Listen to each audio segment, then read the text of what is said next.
नमस्कार, good evening, शुभ संध्या। ओम श्री ब्रह्मानंदाय नमः। ओम श्री केशवानंदाय नमः। स्वागत है आप सभी लोगों का शाम के इस लाइव सेशन में। और आज हम लोग बात करेंगे भारत के स्वाधीनता संग्राम के अगले चरण में, जिसमें उग्र राष्ट्रवाद आता है।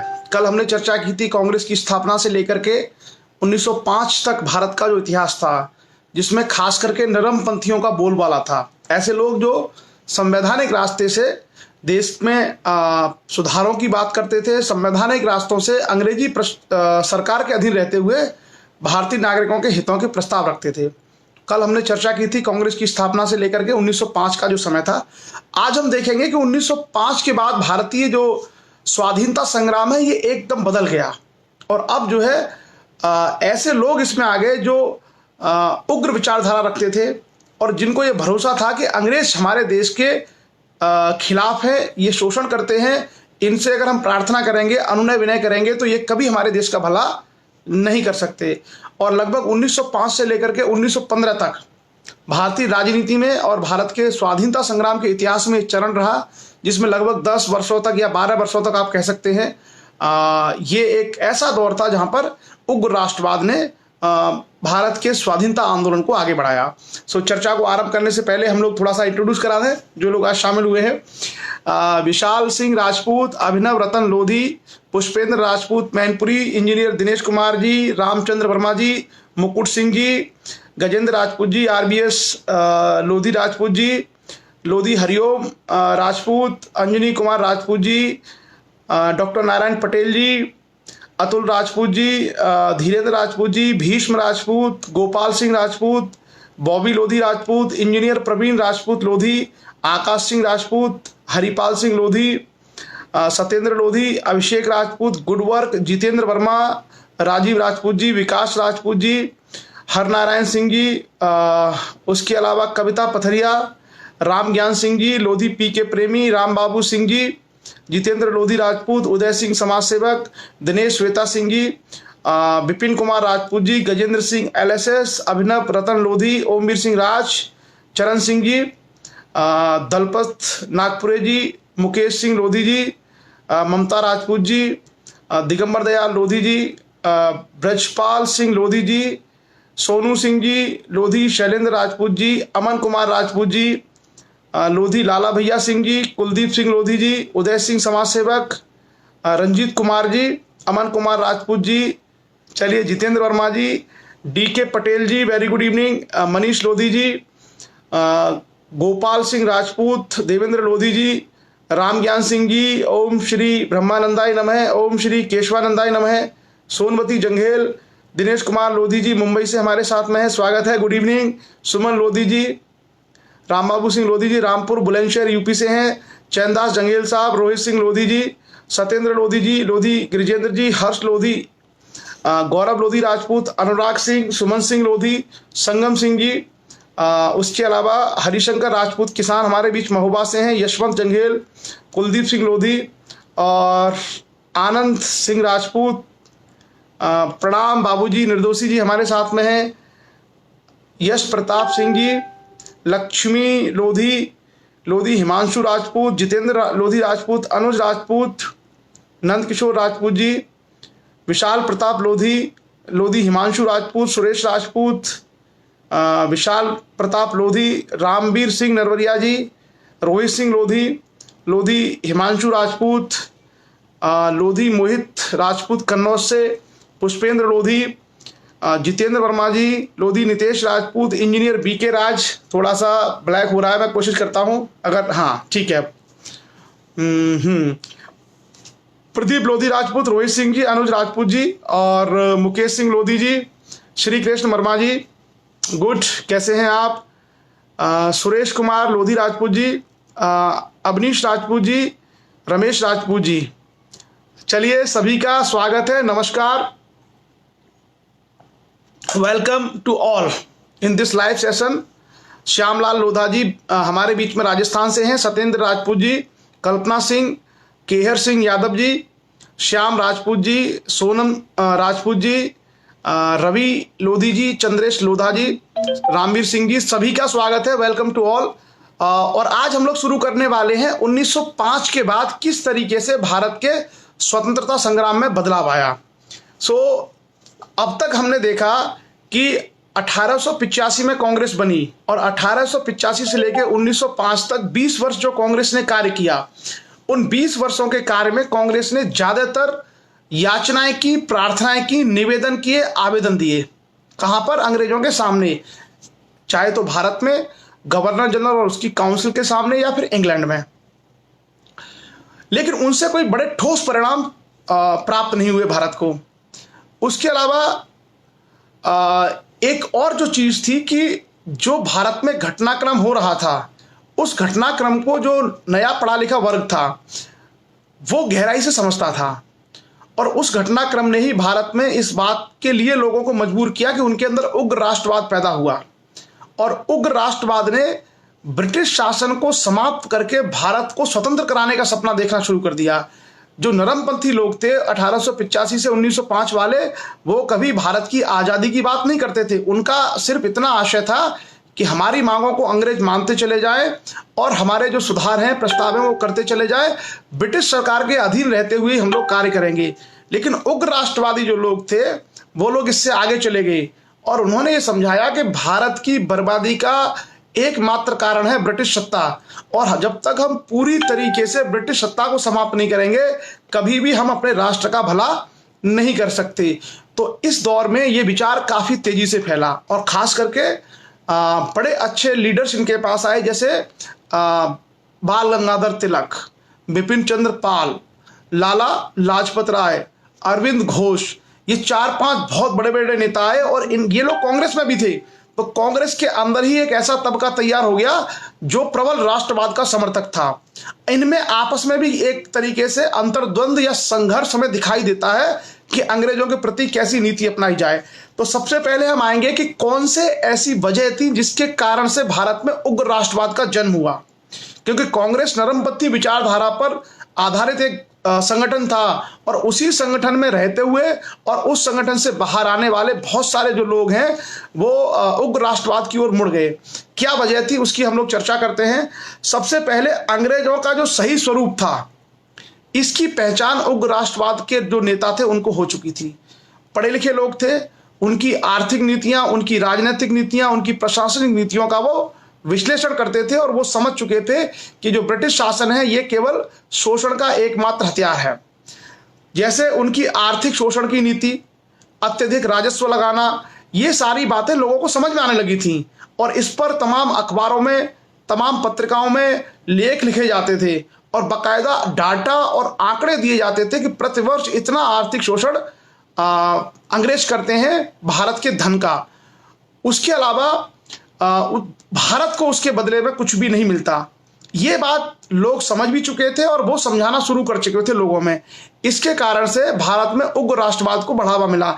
उदारवादी जो लोग थे, नरमपंथी जो लोग थे, वो ब्रिटिश सत्ता को जिम्मेदार तो मानते थे, लेकिन वो इतना साहस नहीं करते थे कि ब्रिटिश सत्ता के खिलाफ जो है सीधे सीधे मंचों के माध्यम से, कार्यक्रमों के माध्यम से ये बात कह दी जाए। इस कारण से उग्र राष्ट्रवाद को बढ़ावा मिला। जैसे मैं आपको उदाहरण के रूप में बताता हूं, 1896 से लेकर 1900 के बीच में केवल 4 वर्ष के अंदर इतना भीषण अकाल पड़ा जिसमें 90 लाख से अधिक लोग मारे गए। कांग्रेस की स्थापना 1885 में हुई। 1896 में दक्षिण भारत में एक भीषण अकाल पड़ा और 4 साल के अंदर अंदर वहां पर 90 लाख से ज्यादा लोग मारे गए। कांग्रेस ने अंग्रेजों ने कुछ नहीं किया। अंग्रेज जो सरकार थी उसने कोई भी कदम नहीं उठाया लोगों की जान बचाने के लिए, राशन बांटने के लिए। तो उग्रवादी जो लोग थे, जो उग्र विचारधारा के लोग थे, जो उग्र राष्ट्रवाद के समर्थक थे, वो बहुत ज्यादा नाराज हो गए। उन्होंने कहा कि हम इनसे कब तक प्रार्थना करेंगे, इनकी वजह से अकाल पड़ता है, इनकी वजह से हमारे लाखों हिंदुस्तानी मारे जा रहे हैं, तो हमें इस सरकार का समर्थन नहीं करना चाहिए, बल्कि हमें आंदोलन करना चाहिए इस सरकार को उखाड़ फेंकने का। एक तो ये बड़ी वजह थी। उसके अलावा क्या और घटना हुई? दक्षिण भारत में इतने सारे लोग मारे गए। उसके अलावा सांप्रदायिक दंगे हुए भारत में उस दौर में 1900 के आसपास। तो 1900 के आसपास जो सांप्रदायिक दंगे हुए थे हिंदू मुस्लिम के, उन दंगों को रोकने में कभी अंग्रेज सरकार ने दिलचस्पी नहीं दिखाई। भारतीय आपस में लड़ते थे, मरते थे। ये बात भी उग्र राष्ट्रवादियों को नागवार गुजरी कि भारत में लॉ एंड ऑर्डर की सिचुएशन क्रिएट होती है, लोग मरते हैं, लेकिन सरकार कुछ नहीं करती है, इसलिए उनका सरकार से धीरे धीरे मोह भंग होता चला गया। और क्या हुआ इस दौर में? इस दौर में कुछ कानून आए, जिसके कारण से उग्र राष्ट्रवादियों को अपनी विचारधारा को मजबूत करने का आधार मिल गया। जैसे मैं आपको बताता हूं, फैक्ट है, थोड़ा ध्यान से सुनेंगे तो आपके काम आ जाएंगे। 1892 में भारतीय परिषद अधिनियम की राष्ट्रवादियों ने आलोचना की। क्यों? क्योंकि उसमें उन्होंने कहा था कि ये अपने उद्देश्यों को पूर्ति करने में सफल नहीं रहा। 1892 का जो एक्ट आया था, जिसकी चर्चा हमने कल भी की थी। उसके अलावा 1897 में एक घटना घटती है भारतवर्ष में। पुणे के दो भाई थे नाटू बंधु, पुणे के दो भाई थे जिनका नाम था नाटू बंधु, और इन नाटू बंधुओं को बिना मुकदमा चलाए देश से निर्वासित कर दिया गया, भारत से निर्वासित कर दिया गया था नाटू बंधुओं को। एक घटना हुई थी ये पुणे में 1897 में। उसके अलावा तिलक और कई और नेताओं को राजद्रोह का आरोप, देशद्रोह जिसको बोलते हैं, इंग्लिश में बोलते हैं सेडिशन, तो देशद्रोह का आरोप लगा करके इनको भी कारावास में डाल दिया गया, खास करके बाल गंगाधर तिलक और उनके सहयोगियों को। तो इन दो घटनाओं से जो उग्र विचारधारा के लोग थे उनको भरोसा हो गया था कि ब्रिटिश सत्ता केवल दमन करती है, वो कभी हमारी बात नहीं सुनेगी। और क्या घटना हुई? 1898 में जो भारतीय दंड संहिता, इंडियन पीनल कोड आईपीसी में एक धारा थी 124A। इस 124A में ये होता था कि राजद्रोह का किसी पर मुकदमा लगा के जेल में डाला जा सकता है, आज भी है ये धारा। लेकिन इसमें 156A एक धारा जोड़ी गई और इसको और कठोर कर दिया गया, यानी जरा से संदेह के आधार पर भारतीयों को देशद्रोह का मुकदमा लगा करके जेल में डाला जा सकता था। तो इससे उग्र विचारधारा के लोग और नाराज हो गए। उन्होंने कहा ये तो एक तरीके से ऐसा कानून है कि कोई भारतीय अगर अपने अधिकारों को मांगेगा तो आप सीधा 124 156A उस पर लगाएंगे और सीधा उसको जेल में डाल देंगे। उसके अलावा 1899 में एक और घटना घटी, कलकत्ता कॉरपोरेशन एक्ट आया। तो पहले कलकत्ता कॉरपोरेशन में भारतीयों की संख्या अच्छी खासी होती थी। कलकत्ता कॉरपोरेशन एक्ट में क्या किया कि भारतीयों की संख्या जो मेंबर बनते थे कम कर दी। तो भारतीयों का जो रिप्रेजेंटेशन है, प्रतिनिधित्व है, इसको कम कर दिया गया। यह भी इनको बात नागवार गुजरी। उसके अलावा 1904 में ऑफिशियल सीक्रेट एक्ट आया। ये आप लोगों ने सुना होगा, अक्सर आज काफी चर्चा में रहता है कभी कभी। कार्यालय गोपनीयता कानून, ऑफिशियल सीक्रेट एक्ट, इसके द्वारा क्या किया गया? ऑफिशियल सीक्रेट एक्ट 1904 के द्वारा प्रेस को एक तरीके से सेंसर कर दिया गया। लॉर्ड कर्जन कर रहा था ये। भारत में लॉर्ड कर्जन सबसे ज्यादा विघटनकारी व्यक्ति था, जो गवर्नर जनरल था। उसने प्रेस को सेंसर कर दिया। जब प्रेस को आप सेंसर कर देंगे, आपके पास फोन थे नहीं उस जमाने में, इंटरनेट था नहीं, एक मात्र माध्यम था आपका प्रेस, मतलब पत्रिकाएं, अखबार, यही सब थे, टीवी चैनल इत्यादि सब थे नहीं। तो प्रेस को सेंसर कर दिया तो वो आवाज अपनी कैसे उठाएंगे, अपनी बात कैसे कहेंगे? तो 1904 के ऑफिशियल सीक्रेट एक्ट से भी उग्र राष्ट्रवादी लोगों को एक आधार मिल गया कि नहीं, इनके खिलाफ लड़ना पड़ेगा, नहीं तो ये हमें अपनी बात भी नहीं कहने देंगे और जरा जरा सी बात में ये हमें जेल में डाल देंगे। उसके बाद 1904 में लॉर्ड कर्जन ने ही विश्वविद्यालय अधिनियम द्वारा विश्वविद्यालय पर सरकारी नियंत्रण को कड़ा कर दिया। आपको याद होगा, हम लोगों ने जब भारतीय शिक्षा का विकास पढ़ा था तो भारतीय शिक्षा में हम लोगों ने विश्वविद्यालय अधिनियम 1904 को भी पढ़ा था लॉर्ड कर्जन के समय। तो उसने क्या कहा था कि जो यूनिवर्सिटीज हैं उनको सीधे सरकार के नियंत्रण में कर दिया जाए और सरकार का कठोर नियंत्रण विश्वविद्यालय के ऊपर कर दिया गया।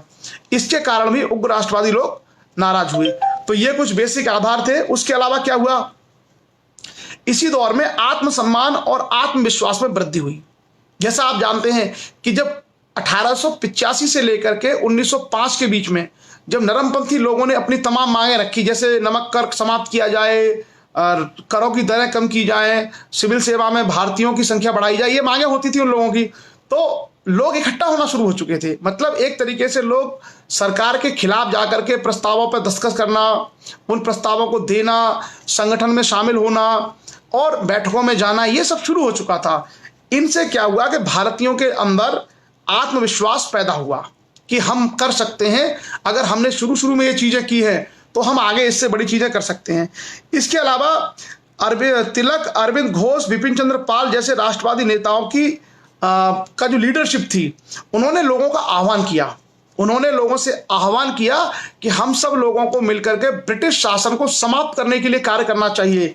और आप जानते हैं कि इससे सबसे ज्यादा कौन प्रभावित होता है? युवा वर्ग। किसी भी राष्ट्र को अगर आजाद कराना हो या कोई भी नई सामाजिक व्यवस्था आपको बदलनी हो, कोई भी नया परिवर्तन करना हो, तो उसमें सबसे बड़ी भूमिका निभाता है युवा वर्ग। तो एक बड़ा युवा वर्ग क्या है, उग्र राष्ट्रवादी लोगों का समर्थक बनता चला गया और उसके कारण से इनको बल मिलता चला गया और नरमपंथी एक तरीके से कमजोर पड़ते चले गए। लेकिन क्योंकि कांग्रेस को बनाने वालों में मेजोरिटी जो है नरमपंथियों की थी, इसलिए कांग्रेस के संगठन पर ये लोग कब्जा नहीं कर पाए, उग्र राष्ट्रवादी लोग। उसके अलावा शिक्षा का विकास, तो जैसा मैंने कहा शिक्षा के विकास से क्या हुआ कि बड़ी संख्या में भारत के लोग यूरोप के विश्वविद्यालयों में पढ़ने के लिए पहुंचे और वहां के जो किताबें थी, वहां के जो सिलेबस थे, वहां की जो पॉलिटिकल व्यवस्थाएं थी, जुडिशियल व्यवस्थाएं थी, ब्यूरोक्रेटिक व्यवस्थाएं थी, डेमोक्रेटिक व्यवस्थाएं थी, वो सारी किताबें भारत में आने लगी। तो भारत में अब जो वर्ग इंग्लिश पढ़ता था, जो यूरोप के सिलेबस पढ़ता था, जो यूरोप की हिस्ट्री पढ़ता था, उसको सब पता चलता चला गया कि देखो उनके यहाँ कितनी अच्छी व्यवस्था है और हमारे यहाँ पर इन्होंने कितनी गंद मचा रखी है, इतना बेकार सिस्टम बना रखा है कि पूरे देश का ये हर तरीके से केवल और केवल शोषण, एक्सप्लॉयटेशन कर रहे हैं। तो जब ये बातें शिक्षित लोगों को पता लगने लगी तो उनका जो मोह है वो ब्रिटिश सत्ता से हट गया। तो एक बड़ा कारण था जो पाश्चात्य शिक्षा थी, उस शिक्षा के माध्यम से लोगों को ये सारी चीजें समझ में आने लगी। उसके अलावा कुछ ऐसी अंतर्राष्ट्रीय घटनाएं हुई जिसमें भारत में उग्र राष्ट्रवाद को बढ़ावा मिला। बहुत ध्यान से सुनिएगा, बड़े काम की चीजें हैं। 1868 ईस्वी में जापान में एक औद्योगिक क्रांति हुई और जापान अमेरिका, इंग्लैंड की तरह दुनिया का एक विकसित देश बन गया। 1868 में जब जापान में औद्योगिक क्रांति हुई तो जापान की औद्योगिक क्रांति ने यह दिखा दिया कि दुनिया में ज्ञान विज्ञान केवल यूरोप के पास नहीं है, एशिया का भी कोई देश अगर चाहे तो अपने पुरुषार्थ और परिश्रम के बल पर विकसित देश बन सकता है। वहां भी वैज्ञानिक आविष्कार हो सकते हैं, औद्योगिक क्रांति हो सकती है। तो एशिया के अंदर जापान पहला देश था जो औद्योगिक क्रांति करने में सफल रहा और उसने अपने आप को प्रूव कर दिया, जैसे कि अमेरिका है, जैसे कि इंग्लैंड है, जैसे कि जर्मनी और फ्रांस है। तो जापान की सफलता से भारतीय लोगों के अंदर उत्साह का संचार हुआ कि अगर एशिया का एक देश कर सकता है तो हम भी कर सकते हैं। लेकिन जापान ये काम इसलिए कर पाया क्योंकि वो स्वतंत्र है, हम इसलिए नहीं कर पा रहे क्योंकि हम गुलाम हैं। अगर हम स्वतंत्र हो गए तो हम भी ये काम कर सकते हैं। इसने बड़ा सहयोग किया भारत में उग्र राष्ट्रवाद को आगे बढ़ने के लिए और लोगों को इससे जुड़ने के लिए। और क्या हुआ, एक और घटना हुई 1896 ईस्वी में अफ्रीका एक महाद्वीप है, अफ्रीका महाद्वीप में एक देश पड़ता है इथियोपिया। आप लोगों ने सुना होगा 1896 में इथियोपिया ने इटली की सेनाओं को बुरी तरीके से परास्त कर दिया। तो उस समय दुनिया में इटली, जर्मनी, फ्रांस, इंग्लैंड, ये चार देश सबसे आगे थे। उसके अलावा स्पेन और पुर्तगाल और नीदरलैंड, ये सबसे मजबूत देश माने जाते थे यूरोप की और इन्हीं के उपनिवेश थे पूरे विश्व भर में। आप देखिए कि 1896 में इथियोपिया जैसा छोटा अफ्रीका का देश जो बहुत गरीब था, लेकिन उसने अपने सैनिकों के दम पर और राष्ट्रवाद के दम पर 1896 में इटली जैसे यूरोप के मजबूत देश को हरा दिया। यह खबर जब विश्व भर में फैली तो जो उपनिवेश थे, जो परतंत्र राष्ट्र थे, उनके अंदर आशा का संचार हो गया कि अगर एक इथियोपिया इटली को हरा सकता है तो एक भारत इंग्लैंड को कैसे नहीं हरा सकता, या मान लीजिए कोई ऐसा उपनिवेश है वो यूरोप के किसी देश को कैसे नहीं हरा सकता। उसके अलावा एक और घटना हुई 1899 से 1902 के बीच में अफ्रीका में अंग्रेज जो सेना थी, उस अंग्रेज सेनाओं को बोअर एक युद्ध हुआ था, वर्ल्ड हिस्ट्री में पढ़ेंगे हम बोअर वार। उस बोअर युद्ध में बड़ी बुरी तरह से नुकसान झेलना पड़ा अफ्रीका के अंदर, किसको, अंग्रेज सेनाओं को। यह बात है 1899 से 1902 की। इसके कारण भी बहुत सारे जो उपनिवेश थे उनके अंदर यह संदेश गया कि देखिए अंग्रेज सेना जब वहां पर अत्याचार कर रही है तो वहां के लोगों ने इसको हरा दिया, अंग्रेज सेना को हरा दिया है बोअर वार में। इसका मतलब है कि अगर लोग ठान लें और अगर उनके अंदर राष्ट्रवाद है, अगर वो संगठित हो सकते हैं, अगर उनमें एकता है तो बड़ी से बड़ी शक्ति को हराया जा सकता है। और सबसे बड़ी घटना हुई थी 1905 में। 1905 में ही भारत में उग्र राष्ट्रवाद प्रॉपर शुरू हुआ और उसका आधार सबसे बड़ी वैश्विक घटना बनी थी 1905 में, जापान ने रूस को हरा दिया। अब आप सोचना, जापान ने रूस को हरा दिया, मतलब रूस उस समय विश्व का सबसे ताकतवर देशों में से एक था यूरोप में, और उस रूस को 1905 में जापान ने हरा दिया। तो जापान ने जब रूस को हराया, और जापान क्या था, एक एशियन कंट्री था, ऐसे में ये संदेश पूरे एशिया में और पूरे वर्ल्ड में चला गया कि जापान जैसा देश अगर रूस जैसी महाशक्ति को, सैनिक महाशक्ति को हरा सकता है तो हम लोग क्यों नहीं हरा सकते। तो ये जो कुछ अंतर्राष्ट्रीय घटनाएं हुई, इन अंतर्राष्ट्रीय घटनाओं ने भारत के लोगों में एक संचार कर दिया कि अगर हम राष्ट्रवाद को अपना लें, अगर हम अपने अंदर उग्र अवधारणा अपना लें और संगठित हो जाएं, तो हम ब्रिटिश सत्ता को भारत से उखाड़ करके फेंक सकते हैं। उसके अलावा भारत में बढ़ता हुआ पश्चिमीकरण के विरुद्ध प्रतिक्रिया, आप जानते होंगे कि भारत में बहुत तेजी से मैकाले के बाद से ही पश्चिमीकरण, वेस्टर्नाइजेशन बढ़ा। खान पान, कपड़ा पहनना, एजुकेशन, सारी चीजों में पाश्चात्य सभ्यता को लाने का प्रयास किया।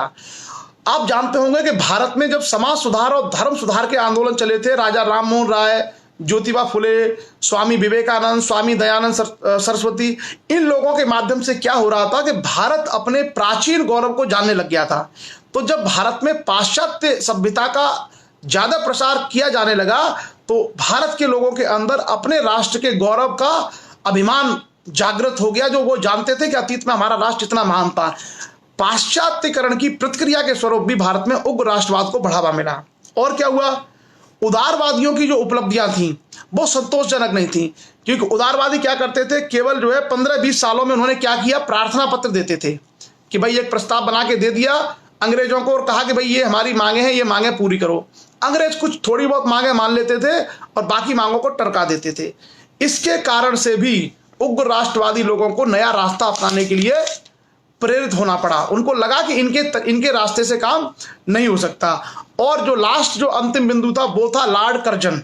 लॉर्ड कर्जन ने भारत में उग्र राष्ट्रवाद को जन्म देने में बहुत बड़े एक काम किया, क्योंकि उसने क्या किया, उसने 3-4 चीजें ऐसी कर दी थी। जैसे लॉर्ड कर्जन ने क्या किया, विश्वविद्यालय अधिनियम बना दिया, बंगाल का विभाजन कर दिया। जो बंगाल भारत का राज्य था, सबसे बड़ा सूबा था भारत का बंगाल, लॉर्ड कर्जन ने क्या किया, उस बंगाल को 2 हिस्सों में बांट दिया। और अगर उस इलाके में जहां राष्ट्रवाद सबसे प्रखर हो रहा है, अगर उसको आप 2 हिस्सों में बांट दोगे तो उसकी प्रतिक्रिया होना स्वाभाविक थी। उसकी प्रतिक्रिया हुई, इस कारण से भी भारत में राष्ट्रवाद को बढ़ावा मिला। लॉर्ड कर्जन का देखिए, अगर आप उसके 1-2 स्टेटमेंट में आपको बताऊं, मन के उद्गार निकालने वाली संघ था। उसने कहा कि कांग्रेस कुछ नहीं है, ये भड़ास निकालती है केवल, मतलब कांग्रेस और कुछ नहीं है, एक ऐसी संस्था है जो मरणासन्न है और भारत में रहते हुए मेरी इच्छा है कि मैं इसकी सुखमय मृत्यु देख पाऊं। तो कांग्रेस की मृत्यु के लिए वो कामना करता था और ये स्टेटमेंट देता था लॉर्ड कर्जन। उसके अलावा लॉर्ड कर्जन ने 1905 में बंगाल का विभाजन किया, कटु भाषा का प्रयोग किया। तो लॉर्ड कर्जन क्या था, एक ऐसा गवर्नर जनरल था जिसने प्रतिक्रियावादी नीतियां अपनाई, रिएक्शनरी पॉलिसीज भारत के खिलाफ। इसके कारण से भारत में उग्र राष्ट्रवाद और मजबूत होकर के उभर के आया, क्योंकि अब लोगों को लगा कि अब हमें इनसे लड़ना पड़ेगा, अन्यथा हम अपने देश में कभी भी अपने लोगों के लिए कोई सहूलियतें हासिल नहीं कर पाएंगे। उसके अलावा एक और जो चीज थी, जुझारू राष्ट्रवादी विचारधारा। भारत में एक राष्ट्रवादी विचारधारा विकसित हो रही थी। कौन कौन थे, जैसे बंगाल में राजनारायण बोस, जो मैं नाम बता रहा हूं इनको आप लोग चाहे तो याद रख सकते हैं। बंगाल में राजनारायण बोस, अश्विनी कुमार दत्त, अरविंद घोष, बिपिन चंद्र पाल। महाराष्ट्र में विष्णु शास्त्री चिपलंकर, बाल गंगाधर तिलक, पंजाब में लाला लाजपत राय। ये प्रमुख लोग थे जो उग्र राष्ट्रवादी विचारधारा को पोषित कर रहे थे अपने ज्ञान और अपने कार्यों के माध्यम से। जैसा कि आप जानते होंगे, तिलक ने अंग्रेजी में मराठी भाषा का एक पत्र निकाला और मराठी भाषा में केसरी नाम का पत्र निकाला। इसके माध्यम से उन्होंने बहुत सारी खामियां और कमियां उजागर करना शुरू कर दी ब्रिटिश सत्ता की। आप हो सकता है कभी कभी आप लोग ये सारी चीजों को भूल जाए कि बाल गंगाधर तिलक ने कौन से 2 अखबार निकाले थे। तो एक का नाम था मराठा और दूसरे का नाम था केसरी। आप याद रख ले, मराठा मराठी में नहीं है, मराठा इंग्लिश में है और केसरी मराठी में है। तो कभी अगर आपके सामने यह प्रश्न आता है कि बाल गंगाधर तिलक ने मराठा जो है अखबार कौन सी भाषा में निकाला था, तो मराठी भाषा नहीं है, उसकी अपोजिट है, क्या है, इंग्लिश। मराठा इंग्लिश में निकाला था और जो केसरी था वो केसरी उन्होंने मराठी भाषा में निकाला था। और कुछ इन्होंने सिद्धांत दिए अपनी विचारधाराओं के। क्या सिद्धांत थे? इन लोगों ने सिद्धांत दिए कि विदेशी शासन से घृणा करो, इससे किसी भी प्रकार की उम्मीद करना व्यर्थ है और अपने उद्धार के लिए भारतीयों को स्वयं ही प्रयत्न करने होंगे। उसके अलावा इन लोगों ने अपना लक्ष्य रखा कि स्वतंत्रता आंदोलन का मुख्य लक्ष्य स्वराज होना चाहिए, यानी अपना राज। उसके अलावा राजनीतिक क्रियाकलापों में भारतीयों की प्रत्यक्ष भागीदारी होनी चाहिए, अंग्रेजों के रहमो करम पर नहीं। उसके अलावा निडरता, आत्मत्याग एवं आत्मविश्वास ये प्रत्येक भारतीय के अंदर होना चाहिए। ये उग्र राष्ट्रवादियों के विचार थे। उसके अलावा स्वतंत्रता पाने एवं हीन दशा को दूर करने के लिए भारतीयों को संघर्ष करना चाहिए। तो जो नरमपंथी है वो कह रहे हैं प्रार्थना करिए, नरमपंथी कह रहे हैं याचना करिए, एप्लीकेशन दीजिए, लेकिन जो उग्रपंथी हैं या उग्र जो राष्ट्रवादी लोग हैं वो कह रहे हैं कि संघर्ष करिए। जब तक संघर्ष नहीं करेंगे तब तक सफलता नहीं मिलेगी। और अंतिम बिंदु था एक प्रशिक्षित नेतृत्व। तो ये लोग क्या थे, ट्रेंड हो चुके थे, पढ़े लिखे लोग थे। ये लोग पढ़े लिखे लोग थे, ये ट्रेंड हो चुके थे क्योंकि ये 15-20 सालों से काम भी कर रहे थे। तो ये सारी चीजों को सीख चुके थे प्रैक्टिकली कि कैसे आंदोलन किया जा सकता है, कैसे संघर्ष किया जा सकता है, कैसे कार्यक्रम की रूपरेखा बनाई जा सकती है। ये सारी चीजें ये लोग एक तरीके से सीख चुके थे। कौन लोग? जो उग्र राष्ट्रवादी लोग थे। अब आगे आते हैं कि आगे इसकी घटनाक्रम हुआ कैसे। इसके लिए एक आंदोलन से इसकी शुरुआत होती है जिसको हम लोग कहते हैं स्वदेशी और बहिष्कार। आंदोलन का नाम था स्वदेशी और बहिष्कार। और भारत में आजादी के लिए जो कांग्रेस बनी थी, कांग्रेस बनने के बाद पहला आंदोलन था स्वदेशी और बहिष्कार। तो कभी हो सकता है आपसे ये सवाल पूछा जाए कि कांग्रेस बनने के बाद कांग्रेस के तरफ से पहला आंदोलन कौन सा किया गया था। पहले आंदोलन का नाम था स्वदेशी आंदोलन। और यह कब हुआ था? 1905 में, बंगाल विभाजन के बाद। बंगाल विभाजन हम आपको बताएंगे क्या था। उससे पहले मैं आपको थोड़ा सा ये बता दूं कि ये नरमपंथी और गर्मपंथी जो लोग थे इनमें एक्चुअली अंतर क्या था, इन लोगों में क्या इनकी विचारधारा में अंतर था। एक बार हम इस पर चर्चा कर लें, फिर हम आएंगे स्वदेशी आंदोलन पर और बंगाल विभाजन को रद्द कराने के लिए जो आंदोलन चला था उसकी चर्चा हम करेंगे। तो एक बार आप ये समझ लीजिए कि नरमपंथी और गर्मपंथी इन दोनों में क्या अंतर था। जो नरमपंथी थे वो सामाजिक आधार उनका जमींदार था, शहरों के उच्च मध्यम वर्गीय लोगों के बीच में। तो नरमपंथियों में ज्यादातर कौन थे? उच्च वर्ग के लोग थे, शहरों में रहने वाले। गर्मपंथी जो लोग थे इनमें क्या था, इनका सामाजिक आधार शहरों के शिक्षित और निम्न मध्यम वर्गीय लोग थे। इनमें एक तरीके से लोअर मिडिल क्लास भी शामिल हो गया था उग्र राष्ट्रवादियों में। जो नरमपंथी थे वो सैद्धांतिक प्रेरणा स्रोत, पाश्चात्य उदार विचार और यूरोप के इतिहास को मानते थे। मतलब उनका ये मानना था कि हम लोगों को उदार विचारों के आधार पर अपनी मांगें करनी चाहिए। जो गर्मपंथी थे उनका ये मानना था कि भारतीय इतिहास और सांस्कृतिक विरासत सर्वश्रेष्ठ है और हमें इसके लिए परंपरागत मूल्यों का संरक्षण करना चाहिए और याचना नहीं बल्कि इसके लिए संघर्ष करना चाहिए। उदारपंथी लोगों का ब्रिटिश न्याय व्यवस्था में भरोसा था। उदारपंथी ये मान के चलते थे कि ब्रिटिश हमारे साथ न्याय करेंगे। जो अतिवादी लोग थे या उग्र राष्ट्रवादी लोग थे वो नहीं मानते थे। उनका कहना था कि ब्रिटिश लोगों से न्याय की उम्मीद की ही नहीं जा सकती। तो दोनों में बिल्कुल विपरीत विचार हमें देखने को मिलते हैं। उसके अलावा जो उदारपंथी लोग थे उनका यह मानना था कि ब्रिटेन के साथ राजनीतिक संबंध भारत के सामाजिक, राजनीतिक एवं सांस्कृतिक हितों के लिए लाभप्रद होंगे। अर्थात उदारपंथी ये मान के चलते थे कि अगर हम अपने अच्छे संबंध बना के रखें इंग्लैंड के साथ में तो इनसे भारत का सामाजिक, राजनीतिक और सांस्कृतिक हित साधा जा सकता है। जो उग्रपंथी थे वो बिल्कुल विपरीत थे। उन्होंने कहा कि ब्रिटेन के साथ संबंध रखने में केवल और केवल शोषण होगा, कोई राजनीतिक लाभ नहीं मिलने वाला, कोई सामाजिक लाभ नहीं मिलने वाला, कुछ भी नहीं मिलने वाला। तो ऐसे में उग्र राष्ट्रवादी बिल्कुल विपरीत विचारधारा के लोग थे।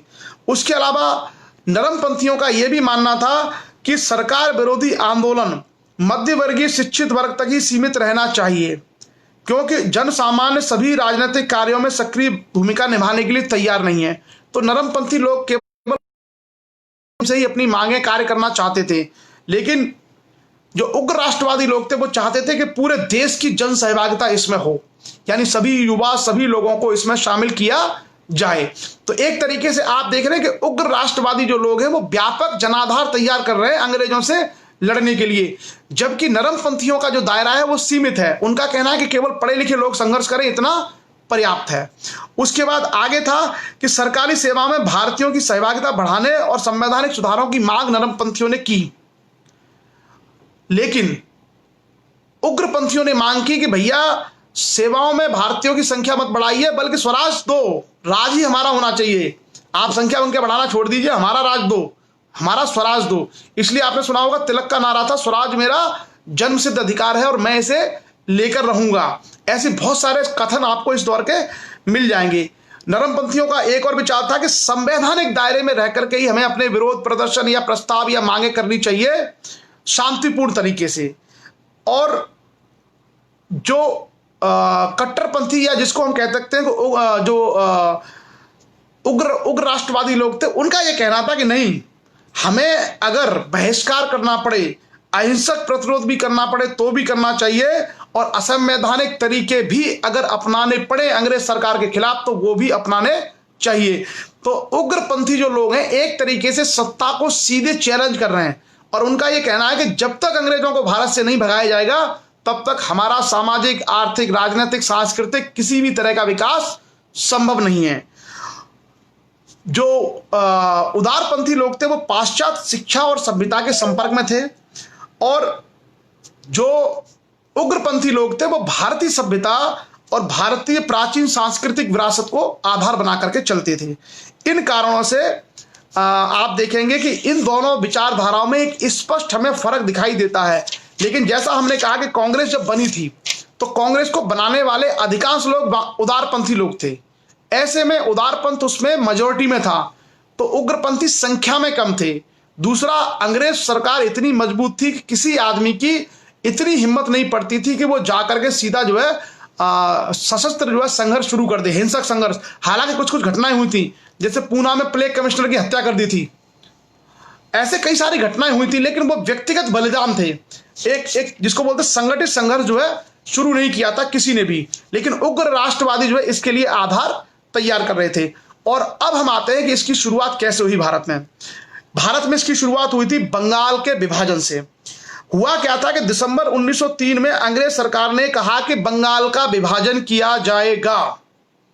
बंगाल का मतलब है आज का बांग्लादेश, आज का वेस्ट बंगाल, आज का बिहार, आज का उड़ीसा, आज का झारखंड, इन सबको मिलाकर के बंगाल कहा जाता था। याद समझ सकते कितना बड़ा एरिया रहा होगा। आज का बांग्लादेश, आज का बिहार, आज का उड़ीसा, आज का झारखंड और आज का पश्चिमी बंगाल, इन सबको मिलाकर के कहा जाता था बंगाल ब्रिटिश काल में। तो उन्होंने क्या किया, इन लोगों ने 1903 में सरकार घोषणा कर दी कि हम बंगाल का विभाजन करेंगे। और जब बंगाल भारत में क्रांतिकारी राष्ट्रवादी गतिविधियों का सबसे बड़ा केंद्र था। आप शुरुआत में जितने लोग देख रहे हैं उसमें से भारत की आजादी की लड़ाई लड़ने वाले, उसको शुरू करने वाले अधिकांश लोग बंगाली हैं। 60-70% लोग बंगाली हैं। आप राजा राममोहन राय से लेकर के पूरी श्रृंखला देख लीजिए। कांग्रेस में काम करने वाले ज्यादातर लोग बंगाली हैं। सर्वाधिक संगठन बंगाल में बने, सबसे ज्यादा पत्रिकाएं बंगाल से निकली। तो कुल मिलाकर के बंगाल भारत में राष्ट्रवादी और स्वाधीनता गतिविधियों का केंद्र है। अंग्रेज इसको तोड़ करके इसको कमजोर करना चाहते थे। इसकी बड़ी तीव्र प्रतिक्रिया भारत में शुरू हो गई जब 1903 में इसकी घोषणा की गई कि बंगाल का विभाजन किया जाएगा। एक तरीके से वज्रपात सा हुआ ये राष्ट्रवादी लोगों के ऊपर। आगे क्या हुआ, अंग्रेजों की नीति यह थी, लॉर्ड कर्जन का यह कहना था कि बंगाल एक बड़ा राज्य है, प्रशासन को चलाना संभव नहीं है, इसलिए प्रशासन को चलाने के लिए इसको दो भागों में बांटा जाना सही है। लेकिन यह नीति नहीं थी उनकी। क्या थी, उन्होंने दो आधार पर इसका विभाजन किया। पहला विभाजन किया कि बंगला भाषी इसमें बंगाल में अल्पसंख्यक बन गए। जो बंगाल का विभाजन किया, दो तरीके से बंगाल इन्होंने बांटा, पूर्वी बंगाल और पश्चिमी बंगाल। तो इसमें क्या हुआ कि जो भारत के हिस्से वाला जो आज का जो एरिया है उसमें जो पश्चिमी बंगाल वाला एरिया है इसमें उड़ीसा, बिहार और झारखंड शामिल थे। तो इस बंगाल में क्या हुआ कि बंगला भाषी अल्पसंख्यक हो गए, क्योंकि इसमें बिहारी लोग, उड़ीसा के लोग, झारखंड के लोग तो हिंदी बोलते थे। तो इसका इक्वेशन चेंज हो गया। तो जो इनका आधार था बंगाल को बांटने का, वो आधार एक तरीके से निराधार था। जैसे मैं आपको संख्या बताऊं कि भाषा के आधार पर जो उन्होंने डिवाइजन किया था उसमें 1,70,00,000 लोग तो ऐसे थे जो बंगला भाषा बोलते थे, जबकि हिंदी बोलने वालों की संख्या 3,70,00,000। तो मेजोरिटी में इसमें हिंदी भाषी लोग हो गए। दूसरा जो उन्होंने विभाजन किया वो धर्म के आधार पर। धर्म के आधार पर जो विभाजन किया उसमें क्या किया कि एक एरिया जिसमें जो पूर्वी बंगाल था उसमें मुस्लिम बहुल संख्यक क्षेत्र हो गया, जहां की कुल आबादी 3 करोड़ 10 लाख में से मुसलमानों की आबादी 1 करोड़ 80 लाख थी। और दूसरा जो भारत वाला हिस्सा था उसमें 5 करोड़ 40 लाख में से 4 करोड़ 20 लाख हिंदू आबादी। तो आप देख रहे हैं कि जो मोटे तौर पर बंगाल का विभाजन था वो क्या किया जा रहा है कि हिंदुओं को एक तरफ और मुस्लिम को एक तरफ। तो कहने के लिए वो अंग्रेज कह रहे हैं कि ये बड़ा राज्य है, लेकिन सांप्रदायिकता को बढ़ावा देने का प्रयास है, यानी हिंदू और मुसलमानों को अलग अलग एरिया में बांट करके अंग्रेजों की नीति है कि इनको अलग अलग कर दिया जाए। अच्छा, ये दोनों ही लोग लड़ते थे, हिंदू और मुसलमान मिल करके लड़ते थे आज़ादी के लिए। तो अंग्रेजों ने यही दिमाग चलाया कि अगर हम इन दोनों को प्रांत के आधार पर बांट दें तो ऐसे में क्या होगा कि ये कमजोर पड़ जाएंगे, और हो सकता है अगर धर्म हावी हो गया तो ये भारत की आज़ादी की बात ना कर करके बंगाल के लिए लड़ेंगे। कोई पूर्वी बंगाल के लिए लड़ेगा, कोई पश्चिमी बंगाल के लिए लड़ेगा, कोई हिंदुओं के लिए लड़ेगा, कोई मुसलमानों के लिए लड़ेगा। तो ये अंग्रेजों ने एक तरह की ट्रिक अपनाई कि भारत में सांप्रदायिकता को बढ़ावा दे दो ताकि राष्ट्रीय आंदोलन कमजोर पड़ जाए, और कुछ हद तक वो सफल भी हुए, लेकिन पूरी तरीके से सफल नहीं हुए। इसका बड़ी तीव्र प्रतिक्रिया भारत में शुरू हुई। कहां से हुआ? उसका जो है बंगाल का जो विभाजन है इसको लागू किया गया था आई थिंक 16 अक्टूबर 1905 को। फाइनली 16 अक्टूबर 1905 में, एक बार डेट कंफर्म कर लेता हूं, 7 अगस्त 1905 को बंगाल विभाजन के विरोध में कलकत्ता के टाउन हॉल में एक सभा हुई। और ये जो है टाउन हॉल में जो सभा हुई थी, मेरे ख्याल से ये पहली बड़ी सभा हुई थी किसी आंदोलन को लेकर के। अब तक बंगाल का विभाजन की घोषणा हुई थी, हुआ नहीं था। बंगाल के विभाजन के पहले ही 7 अगस्त 1905 को बंगाल विभाजन के विरोध में कि इसका विभाजन ना किया जाए, 1905 में कलकत्ता के टाउन हॉल में एक बड़ी सभा हुई, बड़ा प्रदर्शन इसमें किया गया। और 16 अक्टूबर 1905 को बंगाल के विभाजन को विधिवत रूप से लागू कर दिया गया।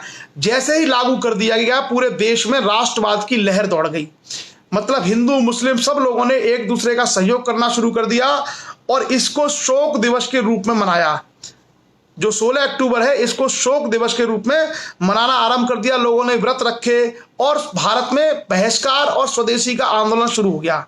यानी ब्रिटिश चीजों का बहिष्कार करना है और केवल स्वदेशी चीजें अपनानी है। पूर्वी बंगाल के लोगों ने पश्चिमी बंगाल के क्षेत्र के लोगों को राखियां बांधी, एक दूसरे के समर्थन में लोगों ने प्रदर्शन किए। ये सारी की सारी चीजें भारत में आरंभ हो गई। क्या क्या इसमें गतिविधियां हुई? सबसे पहले उदारवादी जो लोग थे उन्होंने बंगाल विभाजन का विरोध किया, और उसमें जो लोग थे खास करके सुरेंद्रनाथ बनर्जी, के मित्रा, पृथ्वी चंद्र राय, ये लोग प्रमुख थे। ये उदारवादी लोग थे। इन्होंने इस सरकार के इस निर्णय का विरोध किया और सरकार को प्रार्थना पत्र दिए, एप्लीकेशन दिए कि भाई ये मत करिए आप। और उसमें हितवादी, संजीवनी और बंगाली जैसी पत्रिकाओं में इसके खिलाफ लेख छापे गए। ये सारी पत्रिकाएं भारतीय चलाते थे। उसके बाद अंग्रेज नहीं माने और अंग्रेजों ने विभाजन कर दिया। अब देखिए, एकता स्वरूप लोगों ने प्रदर्शन किया। सुरेंद्रनाथ बनर्जी और आनंद मोहन बोस ने कलकत्ता में एक विशाल जनसभा को संबोधित किया, जो देश में उस समय की सबसे बड़ी जनसभा सिद्ध हुई। तो अगर कभी आपको यह प्रश्न पूछा जाए कि भारत में किस वजह से सबसे पहले जनसभा का आयोजन किया गया था, तो बंगाल विभाजन के विरोध में जनसभा का आयोजन किया गया था, जिसमें सुरेंद्रनाथ बनर्जी और आनंद मोहन बोस ने सहभागिता की थी। क्लियर? उसके बाद 50,000 रुपए का एक फंड इकट्ठा किया गया और बंगाल विभाजन का हर जगह पर विरोध प्रारंभ हो गया। अब देखिए, यहां पर दो चीजें होती हैं। जो उदारपंथी लोग थे वो ये चाहते थे कि बंगाल के विभाजन का विरोध का आंदोलन केवल बंगाल क्षेत्र में हो, लेकिन उग्र राष्ट्रवादी चाहते थे कि पूरे भारत में विरोध करिए इसका। इसी को लेकर झगड़ा शुरू होगा आगे चल करके। शीघ्र ही ये विरोध बंगाल से निकल करके भारत के अन्य भागों में फैल गया। पूना, बंबई में इस आंदोलन का नेतृत्व बाल गंगाधर तिलक ने किया, पंजाब में लाला लाजपत राय ने किया, और अजीत सिंह, पंजाब में लाला लाजपत राय और अजीत सिंह वही थे जो भगत सिंह के चाचा थे, अजीत सिंह। तो लाला लाजपत राय और अजीत सिंह ने बंगाल के विभाजन का जो विरोध है वो आंदोलन पंजाब में किया। दिल्ली में सैयद हैदर रजा, ये कभी कभी क्वेश्चन आईएएस में आ सकता है कि स्वदेशी और बहिष्कार जो आंदोलन था बंगाल विभाजन के खिलाफ, उसका नेतृत्व दिल्ली में किसने किया था? तो ये याद रखिएगा, इंपॉर्टेंट फैक्ट है, सैयद हैदर रजा। और एक और इंपॉर्टेंट फैक्ट है, मद्रास में इसका नेतृत्व किया था चिदम्बरम पिल्लई। ये चिदम्बरम पिल्लई भी याद रखिएगा, बड़े काम की चीजें हैं। हो सकता है कभी पूछ लिया जाए कि मद्रास में बंगाल विभाजन का आंदोलन का नेतृत्व किसने किया? चिदम्बरम पिल्लई ने। उसके बाद 1905 में गोपाल कृष्ण गोखले की अध्यक्षता में कांग्रेस का राष्ट्रीय अधिवेशन हुआ। कहां पर? बनारस, 1905 में। और उसमें ही यह विरोध निकल के आया। कांग्रेस के अधिवेशन आमतौर पर दिसंबर के महीने में होते थे आमतौर पे, तो 16 अक्टूबर को ये लागू हुआ था। आई थिंक उसके कुछ समय बाद ही ये रहा होगा अधिवेशन। इसमें 2 प्रस्ताव पारित किए गए कि कर्जन की प्रतिक्रियावादी नीतियां एवं बंगाल विभाजन की आलोचना करना। पहला था कि कर्जन की जो भी प्रतिक्रियावादी नीतियां हैं इसकी हम आलोचना करते हैं और बंगाल विभाजन की भी आलोचना करते हैं। और दूसरा था कि बंगाल में बंग विरोधी आंदोलन और स्वदेशी अभियान को समर्थन देना। लेकिन जो उदारपंथी लोग थे वो ये चाहते थे कि पूरा का पूरा जो आंदोलन है वो केवल बंगाल तक सीमित हो, क्योंकि अगर हम भारत में दूसरे हिस्सों में इसका आंदोलन करेंगे, कांग्रेस करेगी, तो सरकार इसका दमन कर सकती है। लेकिन उग्र राष्ट्रवादी चाहते थे कि सरकार से लड़ने का समय आ गया है और अगर हम पूरे देश में इसको नहीं लेके जाएंगे तो हमें भारत की जनता का समर्थन नहीं मिलेगा। बहरहाल आगे चल करके इसमें चीजें चलती रही। लाला लाजपत राय, बाल गंगाधर तिलक, बिपिन चंद्र पाल, अरविंद घोष, इनका मानना था पूरे देश में करिए। नरमपंथी कहते थे नहीं, केवल बंगाल तक सीमित करिए। खैर ये चलता रहा। और क्योंकि नरमपंथियों का प्रभुत्व था, नरमपंथी ज्यादा आबादी में थे, तो उनका ही प्रस्ताव, उनकी बातें मानी जाती थी। अब यहीं से कांग्रेस में विवाद शुरू हो गया। उग्र जो राष्ट्रवादी थे उनमें और नरमपंथियों में, नरमपंथी और गर्मपंथियों में एक विवाद शुरू हो गया इसी बात को लेकर के।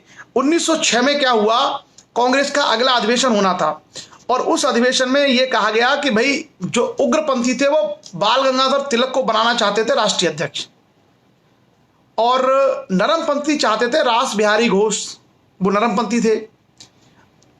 क्योंकि उग्रपंथियों को समर्थन मिल रहा था बहुत ज्यादा जनता का, तो कांग्रेस के ऊपर दबाव था, वो उग्रपंथियों को ऐसे इग्नोर नहीं कर सकते थे।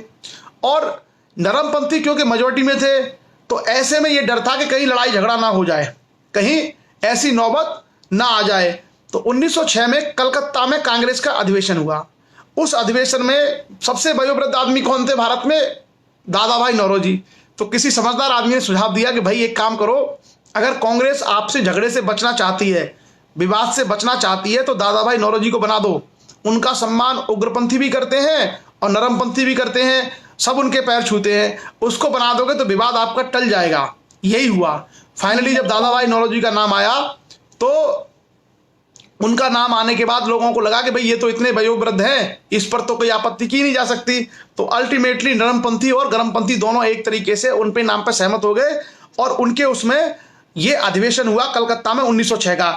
इसी अधिवेशन में पहली बार स्वशासन या स्वराज्य का प्रस्ताव पारित कर दिया कांग्रेस ने, क्योंकि ये गर्मपंथियों का प्रस्ताव था। वो चाहते थे कि कांग्रेस प्रस्ताव पारित करे। कांग्रेस अगर प्रस्ताव पारित करेगी तभी तो वो नीचे आंदोलन करेंगे।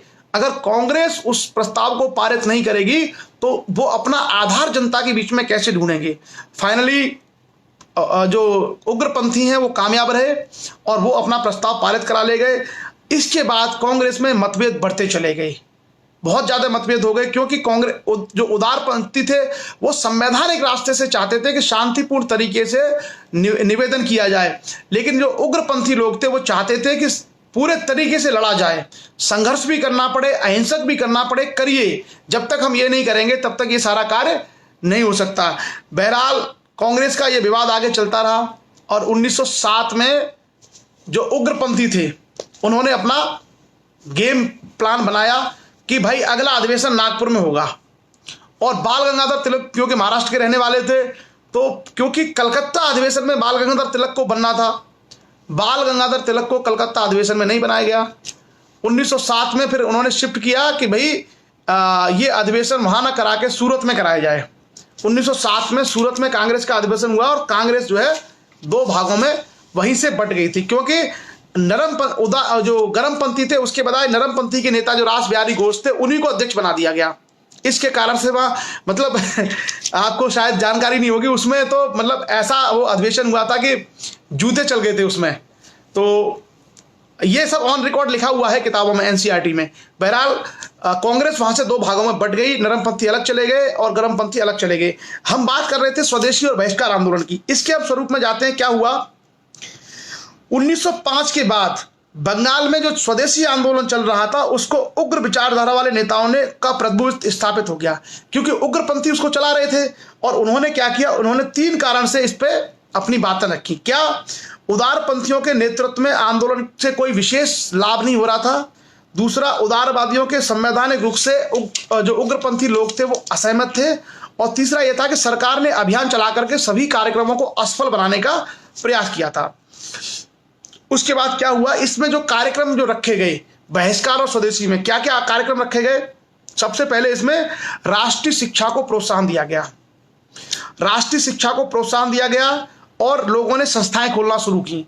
बिपिन चंद्र पाल, लाला लाजपत राय, अरविंद घोष ने कई सभाओं को संबोधित किया और साथ ही साथ स्वदेशी वस्तुओं के प्रचार के लिए समितियां बनाई गई कि हम स्वदेशी का उपयोग करेंगे। न्यायालय, न्याय व्यवस्थाएं, सरकारी सेवाएं, व्यवस्थापिकाओं, नगर पालिकाओं, राजकीय उपाधियों आदि का बहिष्कार किया गया। इसलिए इसको हम बोलते हैं स्वदेशी। स्वदेशी को अपनाओ, विदेशी का बहिष्कार करो, इसीलिए इसका नाम है स्वदेशी और बहिष्कार आंदोलन। और क्या किया, स्वतंत्र ही राष्ट्र ही जीवन की सांसें हैं। जैसा अरविंद घोष ने लिखा कि जब तक राष्ट्र स्वतंत्र नहीं है तब तक हमारी सांसें नहीं चल सकती।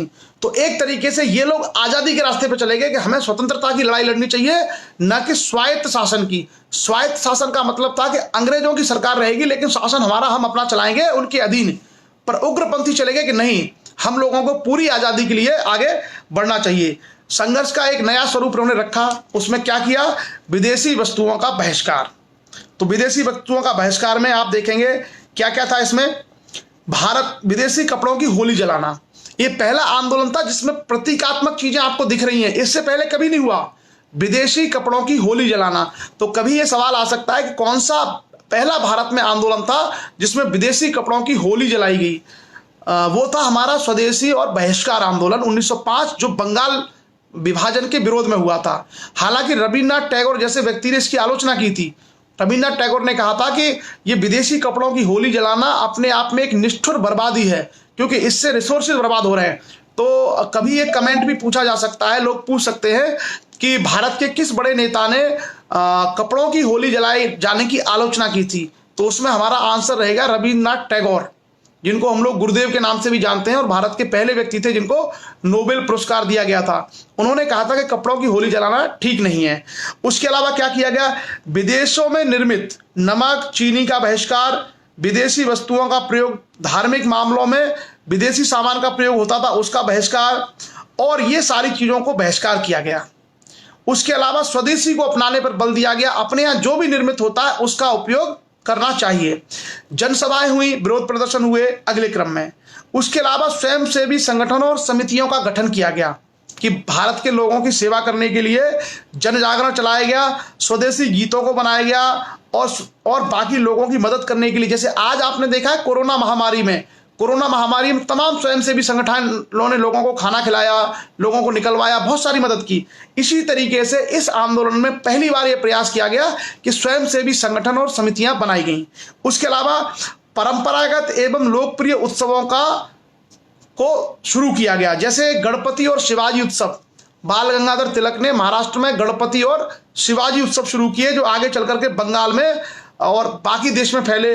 बंगाल में नाट्यशालाओं का प्रयोग किया गया, जहां पर नाटक के माध्यम से, मंचन के माध्यम से राष्ट्रवाद को जागृत किया गया।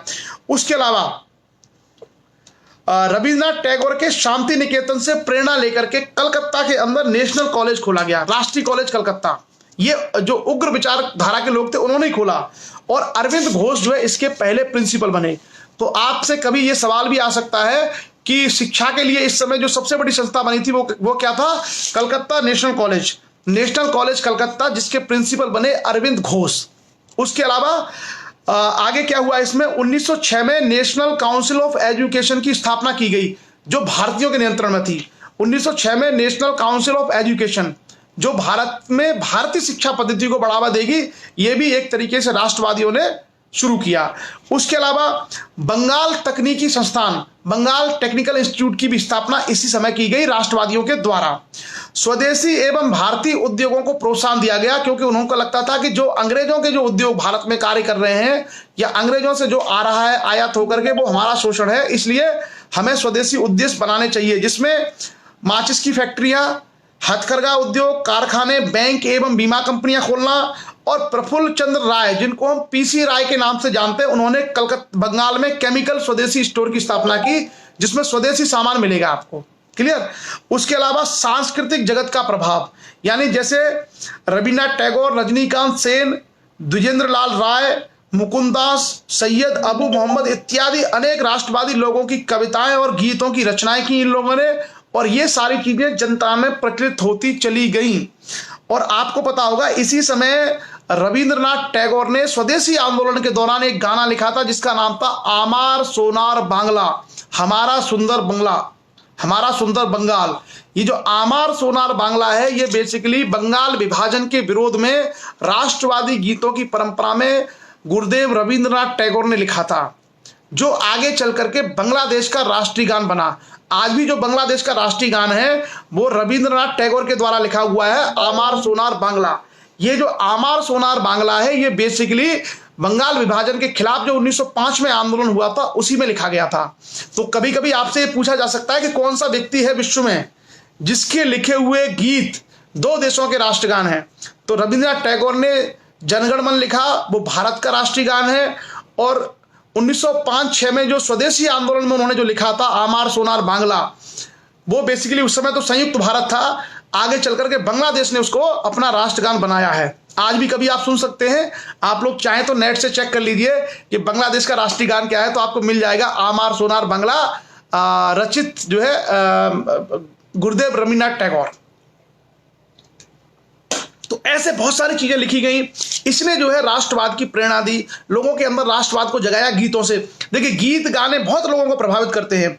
आपने देखा होगा वंदे मातरम, वंदे मातरम जो है एक तरीके से स्लोगन बन गया आजादी का। आज भी आपने देखा होगा भारत में अगर कभी कोई आंदोलन करता है तो सबसे ज्यादा नारा लगता है वंदे मातरम, वंदे मातरम। तो ये वंदे मातरम बेसिकली क्या बन गया, सिंबल बन गया स्वदेशी आंदोलन में। ये लिखा था बंकिम चंद्र चटर्जी ने। तो एक तरीके से गीतों के, क्योंकि गीत लोगों को ज्यादा प्रभावित करते हैं, गीत हैं, कविताएं हैं, नारे हैं, ये जनमानस को प्रभावित करते हैं। तो इस दौर में जो राष्ट्रवादी साहित्यकार थे उन्होंने भी अपनी भूमिका को बड़े अच्छे तरीके से निभाया और ऐसे ऐसे गीत लोगों के बीच में लिखे जिसके माध्यम से लोगों के अंदर राष्ट्रवाद की भावनाएं प्रबल हुई। आगे हम चलते हैं, इस आंदोलन का सामाजिक आधार कितना विस्तृत हुआ। जैसा आप जानते हैं कि ये जो आंदोलन है आमतौर पर युवाओं में और पढ़े लिखे वर्ग तक बहुत पॉपुलर हुआ, लेकिन जमीन पे रहने वाले किसान गरीब लोगों तक ये नहीं पहुंच पाया, वहां तक ये नहीं पहुंच पाया, क्योंकि ना तो इतना बढ़िया कम्युनिकेशन था और ना ही उन लोगों के अंदर इतना वो चीजें पैदा हो पाई थी कि वो वहां तक पहुंच पाते। दूसरा ये था कि इसका एरिया भी बहुत ज्यादा नहीं था। स्वदेशी और बहिष्कार आंदोलन मूलतः बंगाल में था, हालांकि इसका कुछ कुछ प्रभाव पंजाब और बंबई में दिखाई देता है, लेकिन आमतौर पर इसका जो एरिया रहा वो बंगाल रहा। उसके अलावा अनेक नेताओं ने स्वदेशी और बहिष्कार के आंदोलन में अनेक मुस्लिम नेताओं ने भाग लिया था, जैसे बैरिस्टर अब्दुल रसूल, लियाकत हुसैन गजनबी, मौलाना आजाद। लेकिन जो उच्च वर्ग के मुस्लिम थे उनके नेताओं ने आंदोलन से दूरी बना के रखी, और वो क्या था, लॉर्ड कर्जन और इनके प्रभाव में आ गए। और उन लोगों को अंग्रेजों ने यहीं पर देखिए डिवाइड एंड रूल का एक ऐसा खेल किया कि ढाका के नवाब और कई सारे उच्च वर्ग के धनाढ्य मुस्लिमों से कहा कि बंगाल को अलग राज्य रहने दीजिए। अगर बंगाल अलग राज्य रहेगा, अलग अलग रहेगा मतलब दो हिस्सों में रहेगा, तो अगर कोई भी अधिकार दिए जाएंगे तो वो आपको मिलेंगे। इसी झांसे में आकर के कुछ लोग चले गए और 1907 में ढाका के नवाब सलीमुल्लाह खां और आगा खां ने मुस्लिम लीग की स्थापना की। और यह मुस्लिम लीग कहां पे बन रही है, बंगाल में। और यही मुस्लिम लीग आगे चल करके पृथक पाकिस्तान की लड़ाई लड़ेगी और उसी के उसमें भारत का आगे चल करके विभाजन होगा। तो अभी तो बंगाल विभाजन हुआ है, आगे चल करके भारत का विभाजन भी हम लोग देखेंगे। और मुस्लिम लीग को जो है एक तरीके से थियोडर बेक करके, अलीगढ़ मुस्लिम विश्वविद्यालय के प्रिंसिपल थे अंग्रेज, उनके वो माइंड में चला था आइडिया कि इसको हम लोग इस तरीके से बना दें ताकि काउंटर किया जा सके किसको, जो राष्ट्रवादी आंदोलन पैदा हो रहा है। जैसा मैंने कहा, राष्ट्रीय जब कांग्रेस बनी थी तो सर सैयद अहमद खां और बनारस के राजा शिव प्रसाद को आगे कर करके एक संगठन बना दिया था उन्होंने, यूनाइटेड पेट्रियोटिक एसोसिएशन, अंग्रेजों ने। उसी तरीके से यहां पर हम देखते हैं कि अंग्रेजों ने एक अलग से मुस्लिम लीग नाम का संगठन कांग्रेस के खिलाफ बना डाला और भारत में सांप्रदायिकता का बीज बो दिया। तो भारत में सांप्रदायिकता की यही सबसे मजबूत जो है जड़ है, यहीं से भारत में कम्युनलिज्म पैदा होगा और आगे चल करके बढ़ता चला जाएगा। और ये तब तक बढ़ेगा जब तक कि भारत का विभाजन नहीं हो जाएगा। वो चीजें हम लोग धीरे धीरे देखेंगे आगे। फिर आते हैं आंदोलन के बारे में आगे। बंगाल विभाजन का फिर क्या हुआ? आंदोलन फैल गया बुरे तरीके से, अंग्रेज भी घबरा गए कि ये हो क्या रहा है। फाइनली 1911 में बंगाल विभाजन को रद्द कर दिया गया और संयुक्त बंगाल बना दिया गया। हुआ क्या था कि एक तरफ तो उग्र राष्ट्रवादी थे, दूसरे इसी दौर में क्रांतिकारी लोग पैदा हो गए। और क्रांतिकारी वो युवा थे जो 18 साल, 20 साल, 25 साल, जो कहीं भी किसी ब्रिटिश अधिकारी की हत्या कर देते थे। तो अंग्रेजों को अब डर लगने लगा कि भाई ऐसा है, ये इससे पूरा आंदोलन खड़ा हो जाएगा और हमारी सत्ता उखड़ सकती है, इसलिए इसको रद्द कर दिया जाए। फाइनली 1911 में बंगाल विभाजन को रद्द कर दिया गया और बिहार, लेकिन साथ ही साथ बिहार उड़ीसा को बंगाल से अलग कर दिया गया। बिहार और उड़ीसा को अब बंगाल से अलग कर दिया गया और बंगाल के अंदर क्या रह गया? बंगाल और बांग्लादेश, जो आज का बांग्लादेश है। और साथ ही साथ असम को एक अलग से नया राज्य उस समय बना दिया गया। ये बात हुई 1911 में। उसके बाद आता है, एक सवाल आता है कि जो स्वदेशी आंदोलन है, स्वदेशी आंदोलन बंगाल से बाहर निकल करके कोई बहुत ज्यादा इंपैक्ट नहीं डाल पाया और जिसको बोलते हैं पूरी तरीके से सफल नहीं हो पाया। ये असफल क्यों हुआ, क्या इसके कारण थे, उसके ऊपर हम लोग थोड़ी सी चर्चा करते हैं। हालांकि सरकार ने आगे चल करके बंगाल का विभाजन रद्द कर दिया, लेकिन जो वो मांगे रख रहे थे वो कार्यक्रम उनके पूरे सफल नहीं हुए। इसके पीछे वजह क्या थी कि एक तो ब्रिटिश सरकार की दमनकारी और कठोर नीति थी। ब्रिटिश सरकार समझौते करने के मूड में नहीं थी, कठोरता पूर्वक उन्होंने दमन किया। दूसरा क्या था, इस आंदोलन में कोई सक्रिय संगठन ने सहभागिता नहीं निभाई थी। जैसा मैंने कहा, कांग्रेस की नीति भी ढुलमुल थी क्योंकि उसमें नरमपन था भी था। इसके कारण कांग्रेस ने भी खुल करके इस आंदोलन के लिए जमीन पर उतर के कार्य नहीं किए। आगे चल करके 1908 में क्या हुआ कि इसके अधिकांश नेता गिरफ्तार कर लिए गए और बिपिन चंद्र पाल और अरविंद घोष, इन दोनों ने सक्रिय राजनीति से इस्तीफा दे दिया 1908 में। और बाल गंगाधर तिलक को जेल हो गई थी और उसके बाद कोई भी ऐसा नेतृत्व नहीं रहा जो इसको लीड कर पाता, किसको? स्वदेशी और बहिष्कार आंदोलन को। इस कारण से भी ये आंदोलन कमजोर पड़ गया। उसके अलावा असहयोग और सत्याग्रह ये सिद्धांत के रूप में ही थे, व्यवहारिक रूप से इनको ज्यादा अपनाया नहीं गया। असहयोग और सत्याग्रह की जो बातें थी इनको बहुत अच्छे रूप में अपनाया नहीं गया, केवल बातें ही बातों में ये रहा। उसके बाद आगे बढ़ते हैं हम लोग और समय देखते हैं। अभी हमारे पास समय है थोड़ा सा। उसके बाद हम देखते हैं कि इस आंदोलन के बाद क्या क्या प्रभाव उत्पन्न हुए।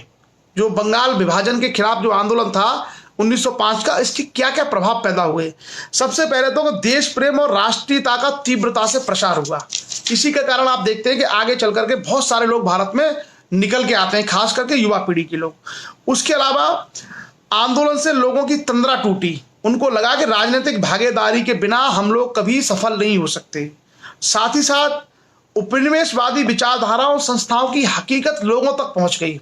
जब लोगों ने कपड़े जलाए और स्वदेशी संस्थाएं स्थापित की तो आम जनता तक धीरे धीरे ही सही ये चीजें पहुंच गई। उसके अलावा लोगों को एक बड़ी सीख ये मिली कि हम लोगों को पूरी योजना बना करके प्लानिंग के साथ में आंदोलन करने चाहिए, तभी सफल होंगे। अगर हम लोग इस तरीके से रैंडमली कार्य करेंगे तो हमें सफलता नहीं मिलेगी। क्लियर? सो ये सारे के सारे उसके आफ्टर इफेक्ट्स थे जो हम लोग एक तरीके से मूल्यांकन के रूप में देख सकते हैं। और उसी आधार पर हम देखेंगे कि स्वदेशी के बाद फिर कोई बड़ा आंदोलन नहीं होगा, लेकिन 1915 में महात्मा गांधी भारत में वापस आएंगे और महात्मा गांधी के आने के बाद महात्मा गांधी स्टडी करेंगे पूरे देश की और 1917 में वो चंपारण से आंदोलन की शुरुआत करेंगे।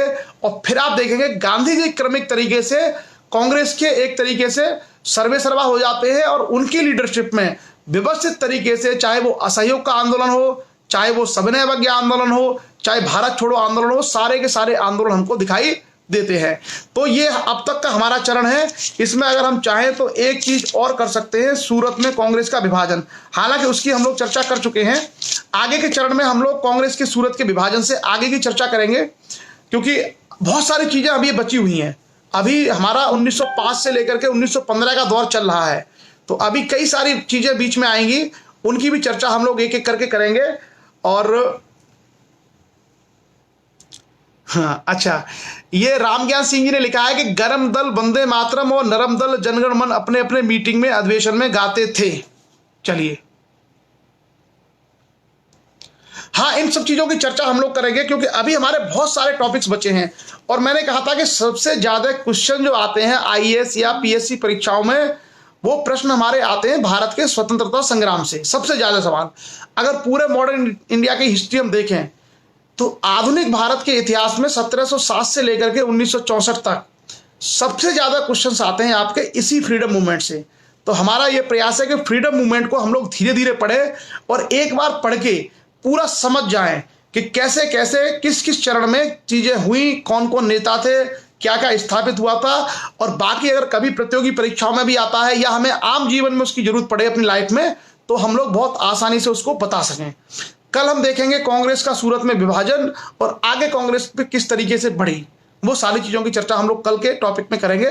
सो मुझे लगता है आज के टॉपिक में इतना ही काफी है।